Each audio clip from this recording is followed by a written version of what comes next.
আসসালামু আলাইকুম বন্ধুরা, আবারও চলে এসেছি নতুন একটা ভিডিও নিয়ে। আমার চ্যানেলের পক্ষ থেকে তোমাদেরকে অনেক অনেক স্বাগত। আশা করি সবাই ভালো আছো। আমার ভিডিওটি যদি তোমাদের ভালো লেগে থাকে তাহলে অবশ্যই সাবস্ক্রাইব করবে, লাইক কমেন্ট শেয়ার করবে এবং তোমাদের একটা লাইক আমাকে নেক্সট ভিডিও বানাতে অনেক অনেক মোটিভেট করে। তো চলো শুরু করা যাক। আজকে রিশানের টাকলু করা হবে। রিশান হওয়ার পর থেকে রিশানকে একবারও ন্যাড়া করা হয়নি। তো ওর গায়ে ঘামাচি বেরিয়েছে, মাথায়ও চুলগুলো বেশ বড় বড় হয়ে গেছে। তাই ভাবলাম আজকে ওকে ন্যাড়া করে দেওয়া যাক।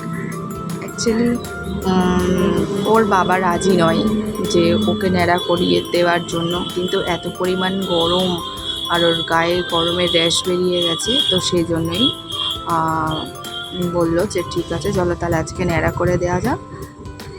তো ন্যাড়া করার আগে ওকে ওর সাথে বেশ খানিকক্ষণ ধরে আমি খেলা করছিলাম, ওকে টুকি টুকি দিচ্ছিলাম। তো দেখো এবারে ন্যাড়া করার সময় কীরকম কাঁদে রিশান।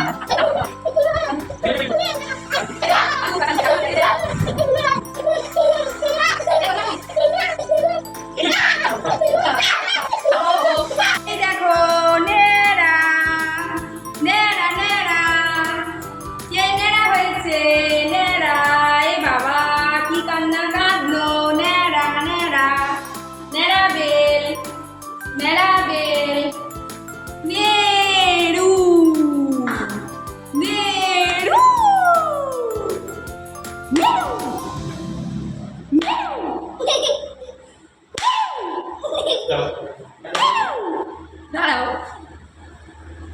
মেরু মেরু।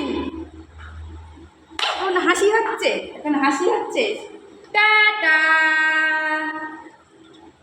Tata tata tata. তুমি টাটা করো, টাটা করে দাও, টাটা করে দাও। আরে ফ্লাইং কিসি দাও, ফ্লাইং কিসি। ও বাবা,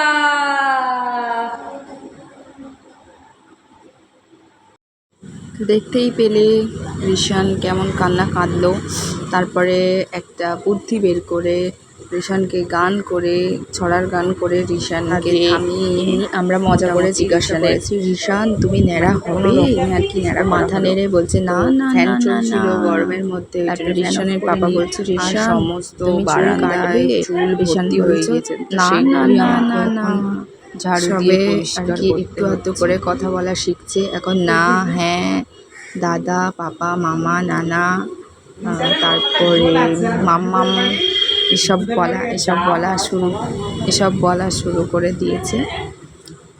তো যাই হোক, মোটামুটি আজকে এই পর্যন্তই। দেখো রিশানের মাথা থেকে কত চুল বেরিয়েছে। ও হবার পর থেকে এখনো পর্যন্ত